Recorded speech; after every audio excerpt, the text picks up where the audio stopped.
The colony of New Carthage was a quiet place. It sat on the edge of known space, far from the busy trade routes and the big political meetings of the Galactic Council. Around 40,000 people lived there. Most of them were farmers, engineers, and teachers. Some were children who had never seen Earth. They had built homes, schools, and small markets out of red dust and hard work. New Carthage was not rich or powerful. It was simply alive. That changed on a Tuesday morning. Commander Layla Osei was drinking coffee in the colony's small defense tower when the first alarm went off. She put the cup down slowly, as if she already knew that picking it up again would mean nothing had happened. The radar screen showed 7 ships dropping out of faster-than-light travel on the far side of the planet's moon. They were not human ships. They were long and gray, with flat front ends, and no markings that matched anything in the database. Layla called her 2 officers in. They stood behind her and looked at the screen. "Are they talking to us?" one of them asked. "No," Layla said. The ships moved in a straight line toward the colony. No communication, no warning signal, no request to land or identify themselves. They simply came, and they came fast. Layla sent out an emergency broadcast to the Galactic Council frequency, to Earth's nearest naval station 4 light hours away, and to the colony speakers. She told everyone to go underground. Most of them were already asleep. The first strike hit at 5:47 in the morning, local time. 3 of the colony's 7 districts were hit in the first pass. The ships did not fire weapons like missiles or bombs. They used directed energy, wide beams of focused heat that turned buildings into ash in seconds. District 2, where most of the schools were, took a direct hit. District 5, the farming zone, burned completely. District 1, the oldest part of New Carthage, where the first settlers had built their homes by hand, was gone before anyone could run. The colony had 4 surface guns, old and underpowered, built for small threats. She used all of them. The shots hit 2 of the enemy ships and did nothing. The ships did not even change direction. They turned around, came back, and hit 3 more districts. In 11 minutes, 37,000 people were dead. The 3,000 who survived were the ones who made it underground in time, or who had been working in the deep mining tunnels below the surface. Layla was one of them. She sat in the dark, with 60 people she did not know, listening to the colony burn above her head. The heat came through the rock walls. She held a child who was not her own, and waited. When it stopped, she climbed out. There was nothing left above the ground that still looked like a place where people had lived. The Galactic Council convened within 18 hours. It was the fastest emergency session in the Council's 600 years of existence. Representatives from 17 species filled the great round chamber on the station above the planet Verath. The hall was enormous, built to make every species feel small and equal at the same time. Light came from everywhere and nowhere. Voices were translated by machines before they finished being spoken. Ambassador Yael Okafor arrived from Earth 2 hours after the session started. She was 53 years old, with short gray hair and a face that had smiled many times but was not smiling now. She walked to the human seat without looking at any of the other representatives. She sat down. She listened. The Velthari ambassador spoke first. The Velthari were the species whose ships had destroyed New Carthage, though no one in the chamber said that directly yet. Their ambassador was tall and pale, with 4 long arms, and eyes that moved independently of each other. His name, translated into sounds a human throat could make, came out as something close to Sereth. Sereth said that the attack had been a tragic error. He said the colony had been broadcasting signals that the Dominion's long-range scanners interpreted as territorial aggression markers. He said the ships had acted on standing orders that were never meant to apply to a populated world. He said the Velthari Dominion was prepared to open a full investigation, offer a formal expression of deep regret, and enter into immediate negotiations to discuss reparations. He spoke for 20 minutes. His voice was calm. His 4 hands were folded on the table in front of him. 3 other species spoke after him. They all said the same things in different words. A terrible misunderstanding, a moment for reason, a chance for healing. The council moderator, A Tavari with feathers along his collar, asked Ambassador Okafor if Earth was prepared to enter the mediation process. Yael Okafor stood up. She did not look at her notes. She did not look at Sereth. She looked at the center of the room, at no one and everyone. 37,000 people are dead, she said. Her voice did not shake. They were sleeping when it happened. Some of them were children. None of them were soldiers. None of them were carrying weapons. None of them had ever met a Velthari in their lives. She paused for a moment. We have heard the explanation. We have heard the word misunderstanding. We have heard the word reparations. We have heard what the Velthari Dominion is prepared to offer. She looked around the room slowly. We are not interested. The Tavari moderator leaned forward. Ambassador, the Council strongly encourages all parties to— We do not negotiate with those who murder our people, Yael said. That is the position of Earth. That is the position of every human being alive. We are not here to make a deal.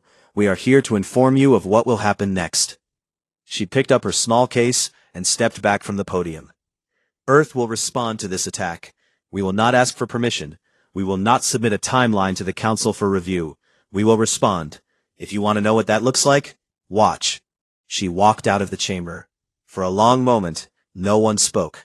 The sound of her footsteps faded. Then everyone spoke at once. Back on what remained of New Carthage, Commander Layla Osei stood in the open air, where District 2 used to be. The ground was still warm beneath her boots. A rescue team from a nearby station had arrived 6 hours ago, but there was very little to rescue. Mostly they were taking photographs and collecting data, figuring out what had been here. A young soldier from the rescue team walked up beside her. He was maybe 20 years old, and his face had the look of someone who had read about bad things, but never seen them. Did they say why? He asked. Layla looked at the flat black ground that used to be a school. They said it was a mistake, she said. The young soldier was quiet for a moment. What does Earth say? Layla had seen the broadcast from the council chamber. She had watched it 3 times in the rescue team's communications tent. She had watched Yael Okafor walk out of that enormous room with her small case and her straight back. Earth says watch, Layla told him. She looked up at the sky. It was clear and empty now. But she knew with a kind of certainty that sits in the chest rather than the mind, that it would not stay that way. The Galactic Council had seen many wars. In 600 years of operation, the Council had watched species fight over planets, over trade routes, over old insults that had grown into holy causes. It had seen slow wars that lasted generations, and fast wars that ended in days. It knew how wars started. A threat, a response, a longer threat, a bigger response. It was a pattern. The Council knew the pattern well. It knew how to step in, where to put pressure, which side needed to feel respected before it would sit down. What happened in the 72 hours after Ambassador Okafor walked out of the chamber did not fit the pattern. It did not fit any pattern the Council had ever seen. The Tavari elder Mozath had lived for 240 years. He had served on the Galactic Council for 80 of them. He had negotiated 9 ceasefires and helped end 4 major armed conflicts. He was widely considered the best diplomat alive in any known species. When his young aide woke him 4 hours after the council session ended, he was annoyed. When his aide showed him the feed from Earth's naval communication network, he was quiet for a very long time. How long has this been going on? Mozath asked. We think they started within an hour of Ambassador Okafor leaving the chamber, his aide said. Mozath watched the feed. Every human naval yard in the Proxima cluster had switched to full wartime production. Ships that had been listed as reserve status, vessels that the Council's intelligence assessments had described as ceremonial or lightly armed, were being moved out of dock and fitted with new equipment. Supply chains that normally carried food and building materials to outer colonies had been rerouted. Fuel depots were being filled to maximum capacity. Deep space communication nodes were shifting to encrypted military frequencies. What does our assessment say about human military strength? Mozath asked. His aide pulled up the document. It was 3 years old. It gave the human fleet a threat rating of Class 3. Significant for a young species, not comparable to the major powers, unlikely to project force beyond 2 or 3 systems. Mosath looked at the document for a moment. Then he looked back at the feed. 3 strike groups were already forming outside Mars Station. A 4th was gathering near the colony of Kepler's Rest. A 5th was being assembled from ships that had been scattered across 9 different systems, called back on a single order. "Update the assessment," he said, "and mark it urgent." The species of the Galactic Council had been watching humanity for just under 200 years, since humans first broke the light barrier and started pushing out into space. In that time, most species had formed opinions about what humans were. Energetic, most said, creative, somewhat unpredictable, prone to strong emotion, historically violent with each other, though they seemed to have largely moved past that. Young, all of them agreed, very young, a species still finding its shape. What almost no one had fully understood was the history. Humans had spent thousands of years in conflict with themselves. They had invented hundreds of ways to fight, to organize armies, to project power across land and sea, and eventually sky. Every time a new technology appeared, humans had figured out how to use it to fight within a generation. They had also figured out how to survive being fought. They had been bombed, burned, starved, and scattered more times than most species had experienced a single major war, and they had kept going. The Council's analysts knew this, in the way that someone knows a fact they read in a book. What they had not understood was what that history had built inside the species itself. Humans did not think about war the way younger species thought about it, as a terrible thing that might someday happen. Humans had something older and harder in them, a readiness, not eagerness, not desire, just the deep, quiet knowledge of what had to be done when the time came, and how to do it. No one outside Earth had known that. The Velthari Dominion's intelligence director, a sharp and careful official named Vorith, had been awake for 30 hours straight when the 3rd update came in. Each update was worse than the last. She sat in her office and read them in order, which she later thought was a mistake. Reading them out of order might have softened the shock. The first update told her that human naval production had increased by 600% in 48 hours. She had assumed the number was an error and asked for verification. It was not an error. The second update told her that 3 reserve fleets had been activated, and that their weapons loadout was not, as previously classified, light patrol armament. It was full combat configuration. Someone had stored these ships ready to fight, and told no one outside the human military. The third update told her that a human admiral named Reza Nazari had been appointed commander of the 1st Expeditionary Force, and that the 1st Expeditionary Force was already moving toward the Velthari border. Vorith called her senior staff together. She showed them the same updates. One of them said what all of them were thinking. "We were wrong about them." "Yes," Vorith said. "How wrong?" She looked at the size of the fleet now forming on the long-range scanners. "Completely," she said. "We were completely wrong." On the council station, the representatives who had spoken after the Velthari ambassador were having a difficult few days. They had recommended calm, they had used the word dialogue. They had trusted that humans, being a reasonable species, would understand that negotiation was the right path. The right path was always negotiation. 600 years of council history said so. But they kept watching the feeds. And what they saw was not a species preparing to negotiate. What they saw was a species that had been waiting, with great patience, for a reason to show the galaxy what it actually was. And now, it had its reason. And the reason had 37,000 names. The Council sent 3 separate messages to Earth's government in those 72 hours. The first asked for clarification on the fleet movements. The second asked Earth to hold its position until a full investigation could be completed. The third, more urgent than the others, warned that military action without Council sanction could destabilize the entire region. Each message received the same reply. One line, from an automated government system that had clearly been set up for exactly this situation. "Earth has noted your message. Nothing else." Mosath stood at the wide observation window of his private office and watched the stars. His aide stood behind him, waiting. "The Velthari ambassador wants to know if we can restart talks," his aide said. "What talks?" Mosath replied. "Ambassador Okafor ended the talks. He's asking if we can restart them." Mosath was quiet for a moment. Outside the window, space was the same as it always was. Vast and dark and full of distances that made every problem seem small.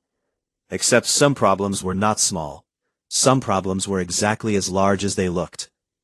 "Tell him we are working on it," Mosath said. He did not believe that, but he was still a diplomat. He turned from the window and sat down at his desk. He opened a blank document and began to write a classified assessment. He had written hundreds of these in his career. They were usually careful and measured. This one was different. He wrote, "We have made a serious error in our understanding of the human species. We read their history as evidence of chaos and instability. We should have read it as evidence of endurance and capacity. We treated their restraint as weakness. It was not weakness. It was choice. They chose until now not to show us what they were. New Carthage has ended that choice. We are not watching a young species lash out. We are watching a very old kind of power wake up." He marked it for the eyes of the full council.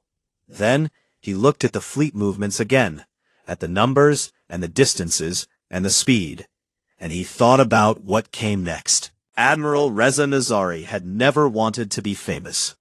He was a tall, quiet man from a small city in Iran, who had joined the Navy at 19 and spent the next 30 years learning how to move ships through space without being seen. He was good at it. He was also good at thinking 3 steps ahead of people who thought they were thinking 2 steps ahead of him. His officers respected him. His enemies, when he had any, usually didn't know he was there until it was already over. He stood on the bridge of the flagship Perseverance and looked at the Velthari border on the tactical map. It was marked in red on the display. Across it, on the other side, were the ships and stations and military installations of the Velthari Dominion. Some of them were very large. Some of them were very well armed.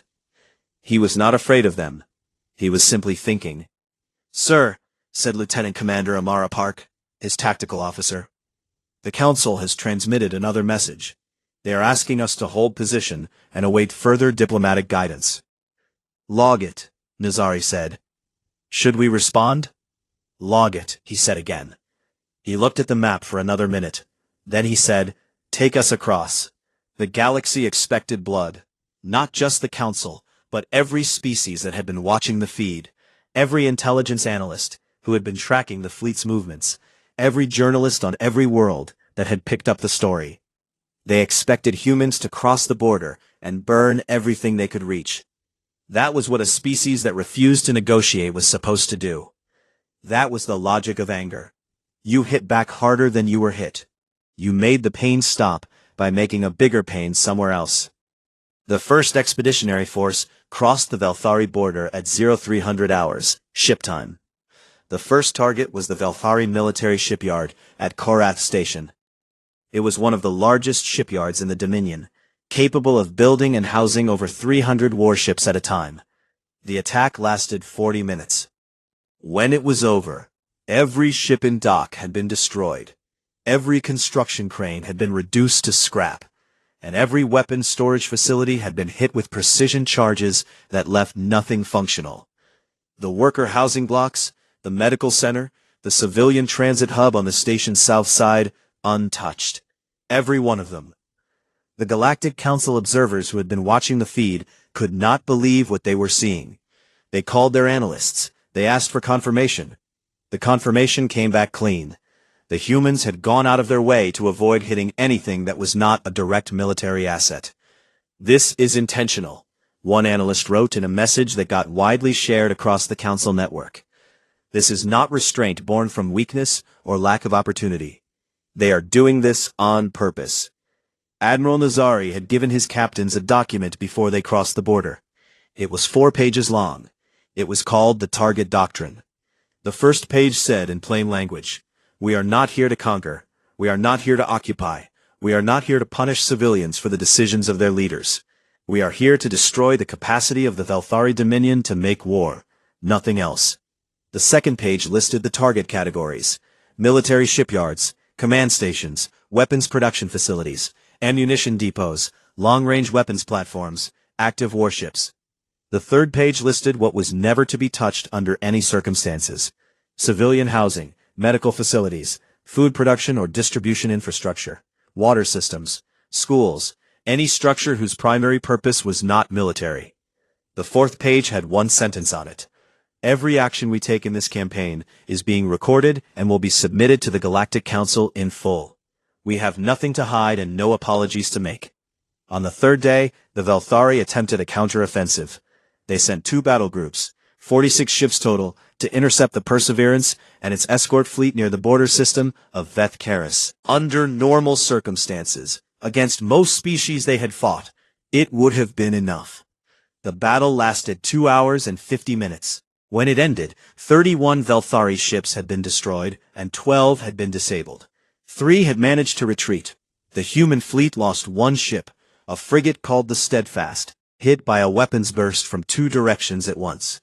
62 crew members died. Admiral Nazari noted their names in his personal log. He had been doing this since New Carthage, writing names. He was not sure why. Maybe because it felt wrong to let the numbers be just numbers. After the battle, a Velthari admiral named Dreth sent a ceasefire request through standard military channels. Nazari read it. Dreth used the word mutual twice and the word honor 3 times. He asked that both sides agree to step back and allow talks to take place. Nazari wrote back. He wrote 4 words: "We haven't finished yet." He sent it and went back to the tactical map. Under normal circumstances, against most species they had fought, it would have been enough. The battle lasted 2 hours and 50 minutes. When it ended, 31 Velthari ships had been destroyed. But because of how the success was being achieved. The documented care. The live feeds from Council observers that showed repeatedly human ships going around civilian targets, adjusting attack angles, calling off strikes when the risk of non-military damage was too high. A young journalist on the Teveri homeworld wrote a piece that got read 3 billion times in 2 days. She wrote, "We spent 200 years watching humans, and we thought we understood them. We thought we saw a species that had survived its own violence, and was trying to be better. We were not wrong about that. We were just wrong about what better meant to them. To humans, better does not mean forgetting what they are capable of. It means choosing when to use it, and how." The piece made a lot of species uncomfortable. It was supposed to. Back on Earth, in the long, quiet halls of the government building in Geneva, Ambassador Yael Okafor read the daily battle reports and said very little. She had people bring her coffee, and she drank it and she looked at the numbers and the maps. Others in the building were louder. Some were worried about the council's reaction. Some were worried about escalation. Some were worried about what happened after. Yael was not worried about those things. She was thinking about them, which was different. Worry was unfocused. What she was doing was focused. Her assistant came in one afternoon and said that 3 council members had requested a private conversation with her. Not a formal session, just a conversation. "Tell them I'm available in 2 days, Yael said. 2 days, her assistant said. He looked uncertain. They said it was quite urgent. 2 days, she said again. They can use the time to think about what they want to say. Her assistant left. Yael looked back at the battle reports. The Dominion's western shipyards were gone. The command station at Veth Karis was gone. The long-range weapons platforms near the border, 4 of them, which the Dominion had used to project power across 3 systems for 20 years, were gone. The lesson was being delivered. She wanted the Dominion, and the whole watching galaxy, to have a little more time to feel it, before anyone started talking. 2 days was not long, but it was long enough to make a point. The Velthari Dominion had been built over 300 years through a combination of military force and political pressure. It was not one species, but many. At its center were the Velthari themselves, gray-skinned, four-armed, proud of their long history and their long reach. Around them, in rings of decreasing power, were 5 vassal species who had been absorbed into the Dominion at various points over the centuries. They paid taxes, they provided soldiers, they followed Dominion law. In exchange, they received protection and access to trade routes. The arrangement had worked because the Dominion was strong. When you are protected by something strong, you do not ask too many questions about what the strong thing does in your name. But now, the strong thing was losing. The Chethari were the smallest of the Dominion's vassal species. They lived on 2 planets near the border, and they had been part of the Dominion for 80 years. In those 80 years, they had sent 40,000 of their young people to serve in Velthari military campaigns, and they had lost 12,000 of them. The Chethari Governing Council met in secret for 3 days after the battle at Vethkaris.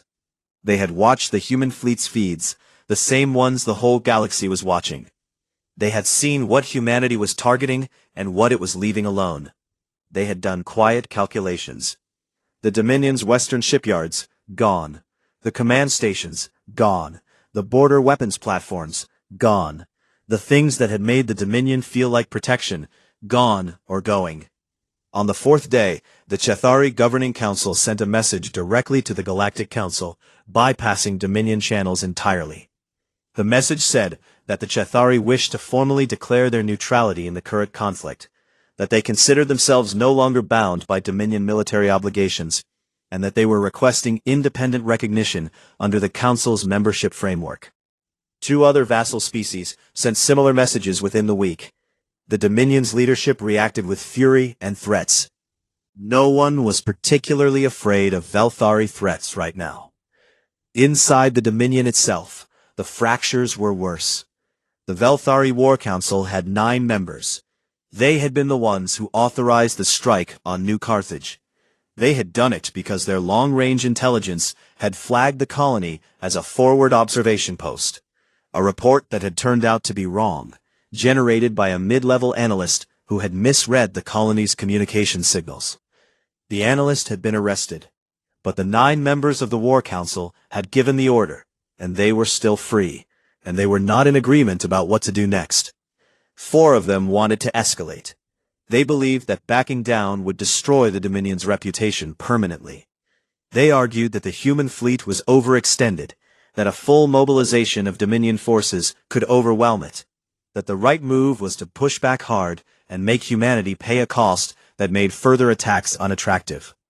3 of them wanted to negotiate. They had watched the battle reports with growing dread. They had seen the numbers. They had seen how fast the human fleet moved, how precisely it struck, and how quickly it adapted when the Velthari tried something unexpected. These 3 had begun to understand, quietly and without saying it too loudly, that they had made a very serious mistake. The last 2 wanted to run. The private meeting in Geneva lasted 4 hours. Mosath attended personally, which was unusual. He usually sent representatives to preliminary discussions.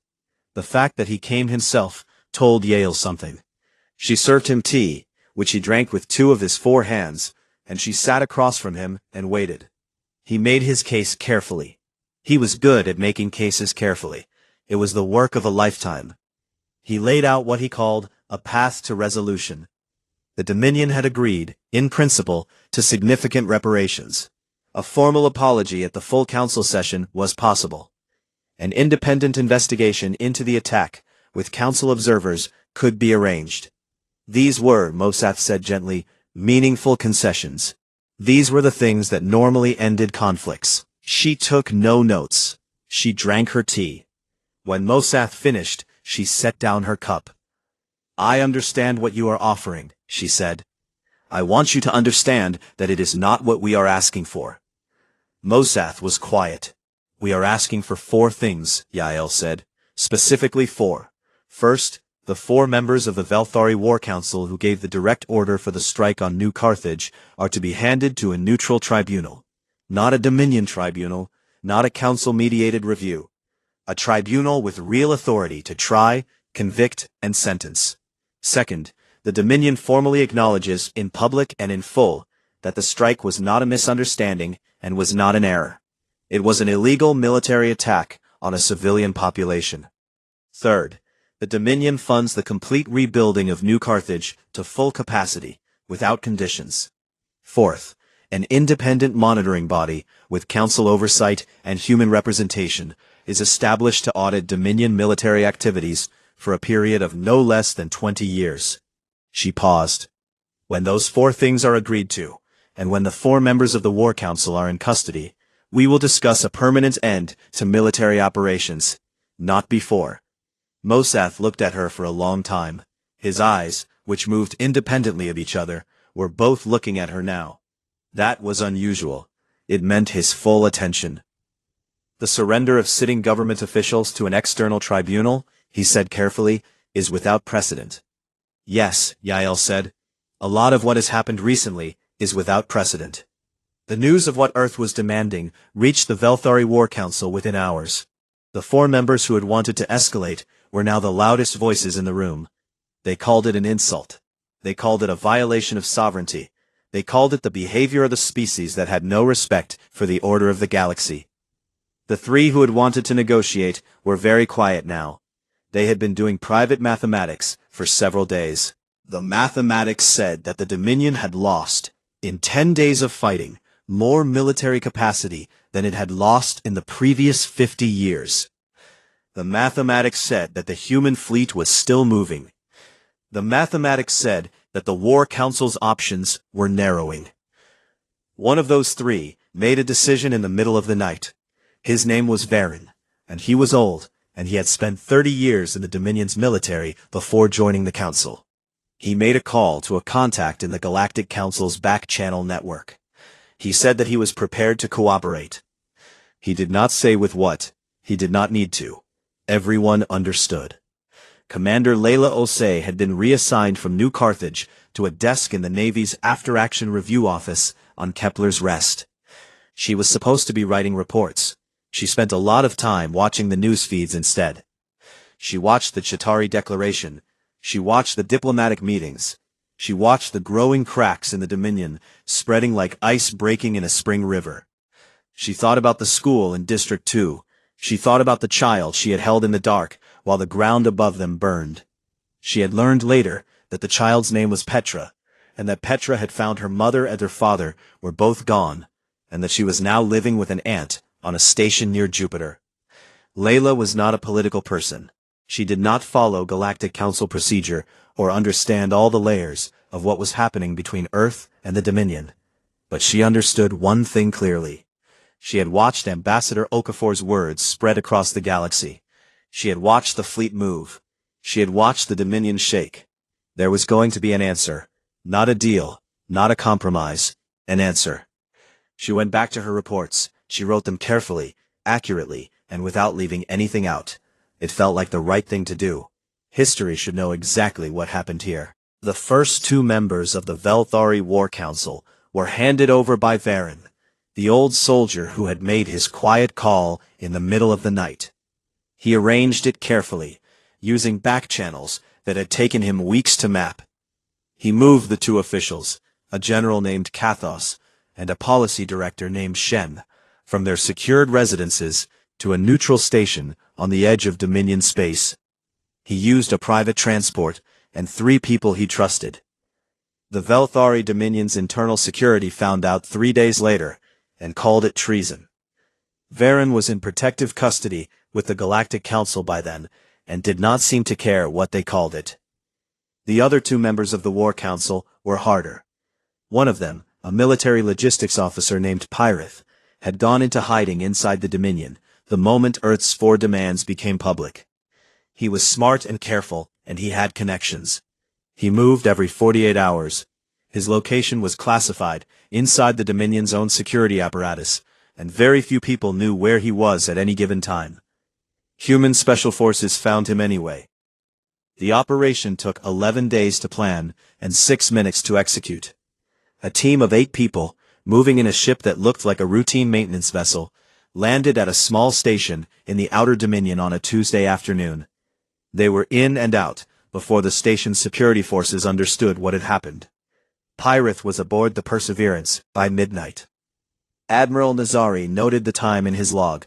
He did not celebrate. He had the prisoner secured and treated according to the rules of lawful custody. and he sent a message to Geneva saying it was done. The fourth and final member of the War Council, a civilian administrator named Dren, who had authorized the funding for the strike, surrendered voluntarily the following morning. She had watched pirates' capture on the news feeds. She asked for a lawyer and a guarantee of fair treatment. Both were provided. She walked onto the council shuttle in clean clothes, carrying a small bag, and sat down without speaking. The Galactic Tribunal had never existed before. It had to be built from nothing in 12 days, which was either a remarkable achievement or a terrifying sign of how fast things were moving, depending on who you asked. Mozath and a team of legal experts from 5 species worked nearly around the clock to produce a framework. Rules of evidence, standards of proof, procedures for the accused to present their case, limits on what the tribunal could order. Earth's legal team had sent their own document first. It was 63 pages long. It was detailed, precise, and left very little room for the kinds of procedural delays that could quietly extend a trial for 20 years. The council's lawyers had argued with some of it. Earth's lawyers had argued back, patiently and specifically. And in most cases, they had won the argument because they had thought through their positions more carefully than anyone else in the room. They came prepared, one council lawyer said to Mozath afterward, in a tone of tired admiration. They always come prepared, Mozath said. We just didn't know it until recently. The trial lasted 6 weeks. All 4 of the accused were represented by lawyers of their choosing. All 4 had the opportunity to present evidence, call witnesses, and respond to charges. The charges were detailed and specific.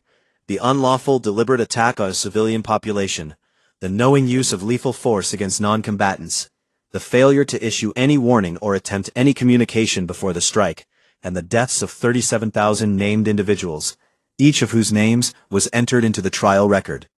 The reading of the names alone took 4 hours. 2 of the accused argued that they had acted within Dominion law and that the tribunal had no authority over them. The tribunal noted their argument and proceeded. One argued that the attack had been a genuine error and that he had not known the colony was civilian.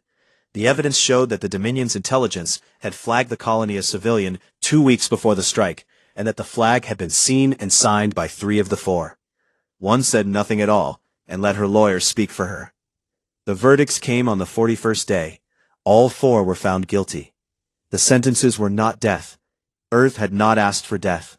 The sentences were permanent exile from any position of government or military authority, 40 years of enforced service in rebuilding the worlds the Dominion's campaigns had damaged over the previous decades, and a formal requirement to contribute personal testimony to a permanent historical record so that the events of New Carthage would not be denied, minimized, or forgotten. The galaxy had expected executions. The lack of them was somehow more frightening. It said something about humanity that many species found difficult to name but impossible to dismiss.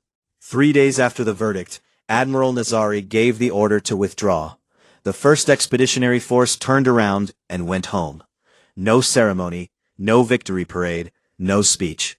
Nazari wrote a short message to his fleet that went out on the internal network. It said, "The work is done. You did it well. Come home." That was all. The Dominion watched the fleet leave. No one fired on it. No one said anything. The Velthari War Council was gone. The vassal species that had declared neutrality were filing for full council membership. The Dominion itself was still there, but it was smaller now, and quieter, and it had a 20-year monitoring agreement to comply with, and a rebuilding project to fund. On New Carthage, the first construction teams arrived 3 months after the trial ended. They were paid by the Dominion under the terms of the rebuilding agreement. The colony's survivors, the 3,000 who had made it underground, and the hundreds more who had been off-world that morning, were given the choice of whether to return. About half of them did. Commander Layla Osei was one of them. She had put in a formal request to be reassigned to the Reconstruction Oversight Office, which was a desk job, which she did not care about. She wanted to be there. She stood in the open space where District 2 used to be, and watched the first construction machines break ground. The air smelled like turned earth and metal. The sky was the same color it had always been, a particular shade of dark blue that she had liked before and still liked now. A small girl was standing a few meters away, also watching the machines. Layla did not recognize her at first. Then she did. It was Petra. The girl's aunt had brought her back. She was 11 now. She stood very straight, watching the ground being turned over, her face calm in the way that children are calm when they have already cried everything out, and what is left is something harder and more permanent. Layla walked over and stood beside her. They did not say anything for a while. The machines were loud and purposeful. "They're building it back?" Petra asked. "Yes," Layla said. "The school too?" "The school first," Layla said. "That was in the agreement." Petra nodded slowly. She looked at the ground a while longer. Then she looked up at Layla. "Did it work?" she asked. "What Earth did it work?" Layla thought about the trial, the names read aloud for 4 hours, the verdict, the fleet coming home, the Dominion quiet, the galaxy watching. "Yes," she said. "It worked." Petra looked back at the machines. "Good," she said simply. In the council chamber, Mosaf presented his final report to the full assembly 6 months after the trial. The report was long and careful and covered everything: the attack, the human response, the tribunal, the outcome, the monitoring framework. But the part that was read most widely, the part that got quoted and debated and argued over for years afterward, was the last page. He wrote, "What the human species showed the galaxy in this period was not simply military strength. Many species have military strength. What they showed was something rarer, a principle, held without compromise, under enormous pressure, against very strong advice. That was the message. They showed us that there is a line, and that when you cross it, the response is not anger, and it is not chaos. It is something much harder to face. It is clarity. They knew exactly what they wanted. They went and got it. They came home. The galaxy will be thinking about this for a very long time." He closed the report. He looked around the chamber. The representatives of 17 species looked back at him. Nobody argued with the last page.